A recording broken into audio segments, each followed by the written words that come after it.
Wah. Di Facebooknya Uni Lubis, Pemret IDN sempat kemarin gue lihat tuh. Apa tuh? Yang ngebahas ini ya rame-rame soal Dewan Pers itu ya?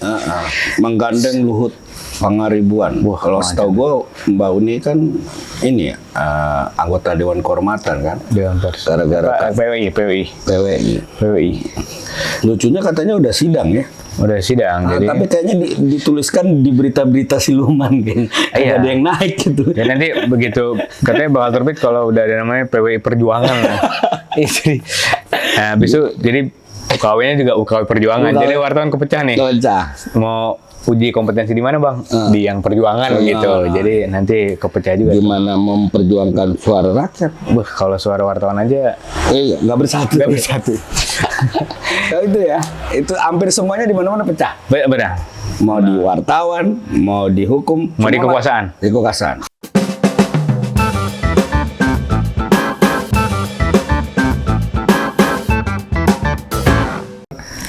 Pertarungan politik pun masih sangat panas ya. Betul. Terutama untuk pilkada Jakarta. Ya kan? Nih hari ini gue baca Kimples. Wah, Koalisi Indonesia Maju Plus. Sebenarnya itu nil Anies loh. Dulu Anies bikin KIS Plus ya, kartu Jakarta. Oh iya, ada plus-plusnya ya? Ada plusnya. Iya, emang plus-plus enak-enak banget. Di sini Airlangga sebut Cawagup RK inisial S, bukan Saiku atau Sohibul Iman. Ini udah mengerucut nih berarti. Udah mengerucut. Inisial S. Sang pisang. Jangan-jangan ujungnya nanti pengumumannya gini. S yang kami maksud adalah sang pisang. Keluar Kaisang ya kan?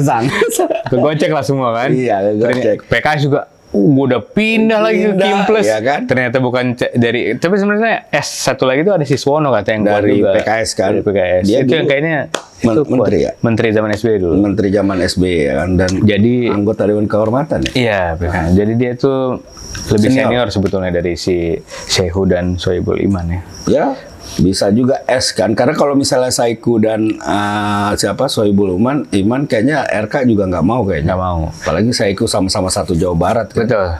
Pasar ceruknya di situ sama-sama aja kan. Nggak nambah gitu loh, ya kan. Sementara kalau mau Sohibul Iman udah keburu ada tagline aman kemarin. Iya. Jadi kalau diambil ntar nggak aman jadinya kan gitu. Jadinya. Karena sebenarnya aman punya Anies dan Sohibul Iman gitu. Iya. Jadi kelihatannya memang RK S ada lagi banyak loh. Banyak juga ya. Saroni. Wah bisa jadi. Kan Saroni bilang Anies belum tentu diantar. Berarti kan Saroni punya peluang juga kan. Jadi perpecahan tuh udah terjadi di kubu Anies nih bang. Jadi Anies terancam nih bang. Saroni bisa. RK Saroni jadi Rani. Terus kalau ada satu lagi. Sarah. Sarah anak kayak ponakan Prabowo. Iya, kalau sebenarnya kalau Sarah dengan Saroni secara keterpilihan di DKI boleh lah ya, karena 2024 ini dua-duanya terpilih. Iya, di DPR RI ya. Di DPR RI. Dapil Jakarta. Sebenarnya Sarah memang 2019 nggak terpilih, tapi suaranya lebih besar dari Saroni. Saroni ya? Sarah 2019 sekitar 65 apa ya. Terus sekarang meningkat ya? Saroni cuma 60.000.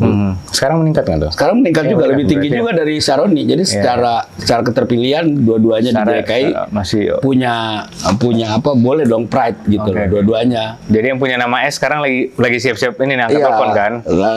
Wah nih gue yang ditelepon nih jangan gitu. Jadi Saroni udah siap-siap. Udah siap-siap. Makanya kelihatannya memang menarik banget huruf S ini. Menarik ya. Menarik. Sudirman Said juga bisa jadi.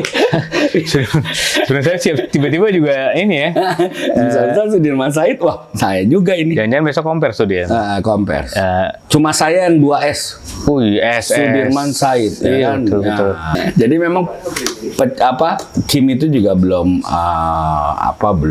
solid banget sih kalau untuk urusan siapa S ya. Siapa S karena tapi mungkin solidnya baru di Ridwan Kamilnya aja ya. Cawagupnya nih nggak solid nih. Kalau bener ada bukan barter ya, mungkin saling bergantian. Bahasa kalau barter ntar marah orang politik. Saling bergantian. Golkar Deddy Mulyadi di Jawa Barat dengan partai Golkar. Gerindra kan dia sekarang. Gerindra dengan Golkar berarti dengar Yusuf Hamka yang ke sana. Berarti Gerindra yang jadi Gubernurnya, wakilnya Golkar. Kebalikan di Jakarta. Gubernurnya Golkar, wakilnya dari Gerindra nanti. Berarti bisa Sarah dong. Benar. Iya kan? Kalau S ya. Siapa lagi yang S di Gerindra? S itu ada Dasko sih, ada S-nya, S Dasko. Kalau Titi Soeharto tuh S-nya apa? Siti bukan ya? Bukan. Oke, jadi yang S di Gerindra siap-siap. Yang S di Gerindra kalau memang terjadi saling bergantian tadi ya. Saling bergantian bisa jadi akan terpilih menjadi wakil gubernurnya Ridwan Kamil. Cuman kalau kayak gitu tukeran, PKS sudah fix nggak masuk game plus tuh. Nggak bisa. Nah, memang Anies bukan dijegal ya. Gue melihatnya ketidakmampuan juga dalam membaca atau ketidaksanggupan juga dalam membaca pergerakan politik. Aniesnya juga harusnya kalau gue melihat bahwa dia harus melihat bahwa PKS ini sebenarnya kan sudah 10 tahun kagak. Ini menarik kan Bang? Iya. Jadi dia harus membaca. Dia masih percaya PKS itu masih dalam rel-rel setia dalam oposisi yang berseberangan dengan kekuasaan. Ternyata Anies nggak tahu kalau orang puasa 10 tahun itu kena stunting.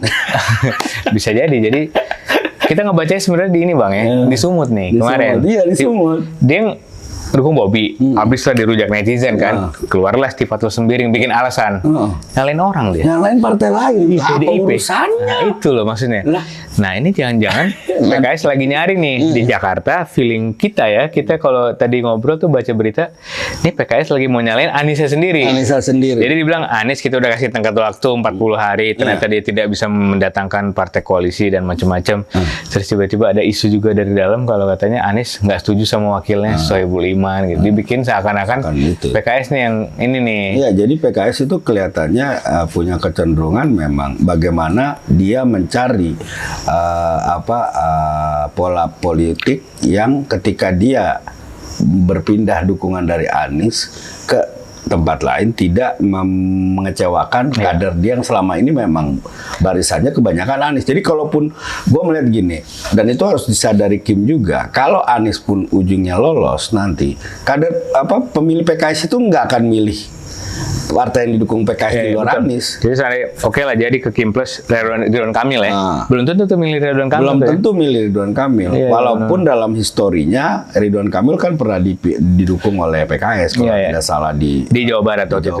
Untuk itu Bandung. akhir tuh ya. Bandung. Kalau Jawa Barat soalnya nggak dia akhir kan. Bandung. Tapi skupnya nggak terlalu besar. Betul. Kalau Anies ini kemungkinan besar kan hampir separuh. Mungkin mayoritas pendukungnya PKS itu pendukung Anies gitu. Jadi kalau lolos misalnya Anies, tapi kalau tidak lolos ya peluangnya adalah Ridwan Kamil ketemu dengan calon independen. Karena PDIP kayaknya kalau tetap kedorong Ahok ini agak sulit karena PKB hari ini aja udah ngomong. Kami sudah punya komitmen dengan Prabowo. Karena malam-malam ketemu di Kertanegara ya. Artinya kan makin mengerucut yang tersisa hanya PDIP dan PKS. Bukan, PKS kan udah ke sana. Belum ya. Nah, PKS PKS lagi cari cara biar pindahnya smooth nih kayaknya. PKS, Nasdem. Nah, ini gitu. Nasdem, ya kita tahu setengah-setengah juga nih kawan nih kan. Oh iya. Jadi sebenarnya dorong. Jadi sebenarnya masih kakinya full di luar itu PDIP. Kakinya karena khawatirnya PDIP mungkin begini ya. Tiba-tiba gue dukung Anies, nggak ada teman. Nah itu. Betul. Akhirnya zong ya kan. Akhirnya Dharma Pongrekun yang akhirnya maju kan. Independen tuh. Dan memang yang paling besar ya faktanya adalah hari ini yang paling besar berpeluang maju dalam pemilihan gubernur DKI Jakarta adalah Ridwan Kamil vs Dharma Pongrekun. Karena calon independen. Nah, calon independen ini sudah lewat dan lolos tahap administratif. Tinggal faktual. Persoalannya adalah hari ini fokus masyarakat, fokus media tidak melihat sejauh mana verifikasi faktual itu berjalan. Gitu artinya bukan tidak percaya, tapi pengawasan terhadap verifikasi faktual itu harus tetap dilakukan oleh oleh masyarakat dan media. Nah, kalau misalnya lolos ini Ya kan ini pernah sudah terjadi juga sebenarnya, jumlah yang sama dimiliki Ahok waktu itu, kurang lebih lah. Dharma Pratiwi masih di bawahnya, tapi kalaupun masih lolos ini lolos, maka ya memang skenario yang lawan calon tunggal itu, istilahnya calon tunggal kota kosong lah. Kota kosong itu nggak akan terjadi gitu loh. Ya karena kan kalau Nasdem kekeh Anies, tapi wakilnya dia nggak mau misalnya siapa, ya kan? PDIP tetap kekeh oke Anies, tapi wakilnya dari gua, dari saya misalnya. Ternyata Nasdem nolak kalau wakilnya dari dia.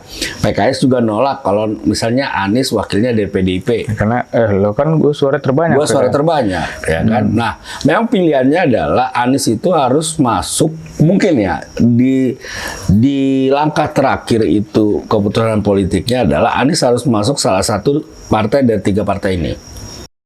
Iya, jadi kader ya.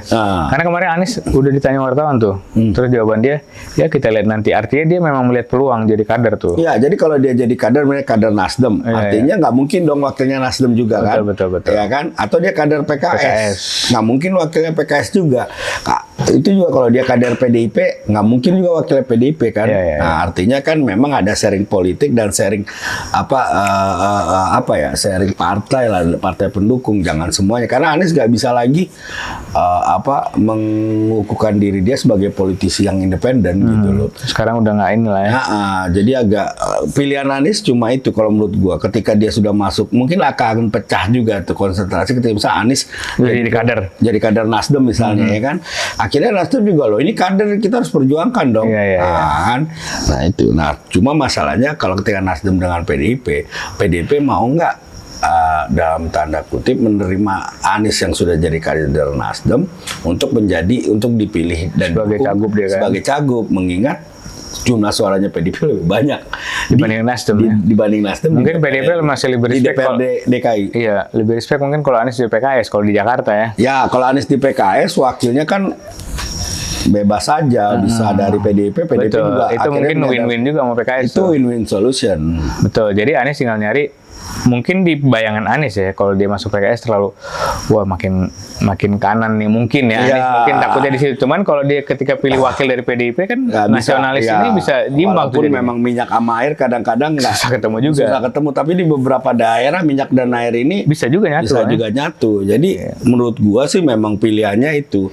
Setidaknya memang akhirnya kita melihat bahwa hegemoni partai politik itu semakin menguat ya. Betul. Ketika independen semakin lemah atau politisi independen gitu seperti Anies itu sudah mulai semakin lemah kekuatannya dalam mencoba mempengaruhi keputusan-keputusan partai politik. Dan menurut gua dalam sistem demokrasi yang bagus itu ya kader politik, yang bagus itu kader parpol. Jadi mungkin Anies harus ngobrol sama RK nih yang udah keputusan duluan dia yang masuk parpol kan. Dia tahu nih, dia ngebaca kan. RK, Ahok, ya kan, adalah tokoh-tokoh orang-orang yang akhirnya menyadari bahwa partai politik itu adalah salah satu jalan yang paling tepat untuk memberikan pendidikan politik. Menurut gue itu udah saatnya seperti itu. Jadi jangan kita karena popularitas, terus elektabilitas tinggi, terus dengan gampang melakukan bargain politik kepada partai politik gitu. Nah, minimum saran buat Anies memang lebih baik dia jadi harus kader. Nah, dengan jadi kader itu mempermudah dia. Betul. Mempermudah dia untuk melihat masa depan politik dia. Karena dia udah belusukan ya. Tetap aja biarpun isu dia bakal gagal nih. Dia kemarin tetap belusukan gitu, Bang. Iya. Artinya dia masih pede-pede aja nih orang nih. Jangan-jangan udah ada omongan itu ya. Dia masuk parpol dah. Iya, karena misalnya kan masih ada 2 minggu kan. Iya, masih 27 Agustus ya. Kim Plus ini artinya sudah berhasil ngacak-ngacak Anies dan sebenarnya strategi Anies ya. Sebenarnya sih kalau kekuasaan dipegang oleh satu kumpulan kekuatan partai politik tanpa punya perlawanan, itu tanpa punya pesaing, ya akhirnya memang kita sedang menuju politik yang tidak sehat ya. Tidak sehat. Ya benar lah. Tapi begini juga. kalau PDIP yang menang mungkin berlaku sama juga. Iya, dia akan melakukan hal yang sama ya. Iya, karena kan kekuasaan itu nikmat. Iya. Nah, orang partai-partai yang harian di KIM juga akan mikir yang sama. Dulu kayaknya PDIP begitu juga gitu, misalnya ya kan. Jadi sekarang waktunya kita tunjukin. Boleh dong kita begitu juga. Artinya kan memang politik itu tinggal yang tersisa di negeri ini adalah soal bagaimana melanggengkan kekuasaan, gitu loh. Bukan mempraktekkan memperoleh kekuasaan dalam sesuai dengan kaidah-kaidah demokrasi yang selama ini diajarkan para guru filsafat dan akademisi. Dan bagi Gerindra, kasihlah kesempatan gue sekarang lah, 10 tahun kayak lo gitu PDIP. Ya kelihatannya kalau Gerindra mau jadi 10 tahun kayak PDIP itu ada kode tuh dari Kim Plus. Jalannya berliku-liku juga ini karena secara historis sudah berbeda. Ketika Jokowi jadi presiden, PDIP pemenang. Ketika hari ini, ketika Prabowo terpilih, Gerindra malah nomor 3, ya kan? Nah, konsolidasi yang dibangun oleh Gerindra selama 5 tahun ke depan itu menjadi penentu apakah dia bisa menjadi juara di periode berikutnya. Tapi bisa juga dia akan mengalami yang sama dengan Demokrat. Wah, di periode keduanya Pak SBY cuma 7% kalau nggak salah. Ya, nah kan? Terakhir, iya bang, gue juga menarik selain fenomena Anies dan Kim plus RK ini, ada muncul Kaisang yang tiba-tiba bertebaran spanduknya. Di mana? Hari ini di Jakarta. Iya. Gue lihat tadi di Tanah Abang, tapi kecil banget. Kecil, jadi cuma Kaisang 2024-2029. Nah ini makanya tadi kembali ke sang pisang tadi. Jangan-jangan yang kejutannya dia nih, esnya nih. Es sang pisang. Nah itu jadi kita masih harus ngebaca itu. Jadi selain yang udah kita sebutin tadi nih, di koalisi Kim, di ini, Kaisang putra Jokowi ini loh yang perlu kita pantau juga gitu. Jangan-jangan dia yang masuk nih Jakarta. Sebenarnya kalau Jawa Barat nggak mungkin nih bang. Karena kalau Kaisang itu kan sebenarnya penempatan dianya menurut gua ya itu tergantung di dealnya Kim juga untuk Jawa Tengah. Iya betul. Ya kan. Persoalannya adalah sama. Itu Lutfi ini hari ini kan nggak berpartai. Nah itu. Lutfi sama Anies sama nggak berpartai. Bisa kapanpun di kick, bisa kapanpun nggak dapat rekomendasi tiba-tiba gitu. Karena gini, kalau nggak berpartai nanti dia sebagai apa? Ya kan. Nggak bisa dong dia jadi milik semua Kim. Minimal dalam hal misalnya administratif politik dan lain-lain, ya kan, kebijakan. Orang nanti di dalamnya itu dia bisa malah lebih cenderung memainkan kekuatan politik di DPRD, ya kan. Dia nggak suka Golkar, dia geser ke PAN. Dia nggak suka PAN, dia balik ke Golkar. Pindah-pindah. Akhirnya itu malah menjadi memperlemah sebenarnya, memperlemah kekuatan partai-partai politik gitu. Nah, sampai sekarang kan Lutfi belum jadi kader. Belum jadi kader. Jadi tapi yang ngeklaim udah banyak. PAN ngeklaim, Golkar ngeklaim. Gerindra juga PSI doang nggak ngeklaim. Nah, jadi gitu ya bang ya. Kita mau lihat perpecahan ini karena politik tetap last minute nanti ujung-ujungnya. Iya, last minute. Jadi apapun yang hari ini udah dibaca sama orang nih, Anies bakal gagal, Kim RK. Nah, cuman bisa berubah nanti sebelum tanggal 27 itu. Iya, Anies bisa balik lagi atau mulai membangun jaringan politik dia, membangun kekuatan politik dia di partai politik itu ketika dia sudah menentukan dia warnanya apa. Kalau sekarang nggak akan bisa. Menurut gua tuh udah sesuatu yang sulit ya. Dan kurangi gimmick ya. Karena hari ini dia tiba-tiba ngeluarin gimmick ini. I feel you Hasto katanya. Waduh. Biasanya kalau udah ngomong campur gitu, nasibnya kayak AHY. AHY waktu Pilpres ngomongnya campur kan, Inggris sama Indonesia. Akhirnya kan ditinggalin tuh sama Anies. Jangan-jangan ini Anies sekarang ngomongnya campur Inggris Indonesia akan bernasib kayak AHY nanti bang. Oke. Tapi kalau Anies Ahok nggak ikut pilkada Jakarta ya memang mungkin DKI itu memang tidak pernah ada yang dua periode. Incumbent nggak pernah menang gitu. Nggak pernah berlaku, nggak pernah terjadi dua periode menang lagi. Iya kan, fokus satu periode. Iya. Jokowi 1 periode, Anies 1 periode. Ahok kan hitungannya nggak nyampe, nggak nyampe selesai. Nggak pakai selesai. Artinya memang belum ada. Kalau Sutioso kan dulu dipilih ya kalau nggak salah. Bukan pemilu langsung ya. Gitu. Artinya regenerasi itu akan terjadi. Dan harapan Ridwan Kamil bahwa dia ke Jakarta tidak akan kalah itu sangat besar. Ya kan hari ini dia bilang Jackmania akan disayang, termasuk Jen Mega. Dia tahu bahwa dia obstacle, tantangan dia paling besar itu The Jack. Salah satunya The Jack. Karena The Jack itu adalah komunitas yang kuat, militan. Artinya kalau komunitas kuat dan militan, The Jack sebenarnya tidak terlalu banyak berpolitik ya. Dia lebih banyak pada kepentingan olahraga, kepentingan bola. Tapi mereka utang banyak nggak tuh sama Anies buat stadion? Stadion dia sampai sekarang belum pernah pakai kalau nggak salah. Mahal itu katanya, kalau nggak salah. Gitu loh. Nah, jadi kelihatannya dia sudah mulai mendekati di Jack ya. Jadi tanda-tanda dia memang mau jadi calon gubernur. Itu OTW-nya benar-benar OTW. Benar-benar OTW. Gitu. Tinggal masalah wakil sih. Ya kita tunggu aja dalam waktu dekat. Kalau menurut gue sih minggu depan itu, minggu depan atau 1 minggu ini juga sudah ada pengumuman. Iya. Gitu. Apalagi PKS bilang dia dalam 2 hari ini bakal mengeluarkan statement. Kalau dia fix udah gabung Kimples, dia bakal ngumumin siapa cagup dia yang baru dan cawagup dia yang ditawarin. Udah itu dalam hitungan hari kok. Saya sebentar lagi mungkin. Dan kita harus tahu bahwa Gerindra dan PKS itu punya hubungan baik. Iya. Gitu. Mereka memang punya hubungan baik, yang punya masalah dengan Jokowinya doang. Iya. Sebenarnya PDIP dengan Gerindra juga punya hubungan baik. Masalahnya sama Jokowi doang. Oke, Pak Jokowi. Kita tunggu sang pisang. Apakah sang pisang itu es? Apakah si es sang pisang? Kita tunggu. Atau Saroni atau Sarah. Sampai jumpa di episode selanjutnya.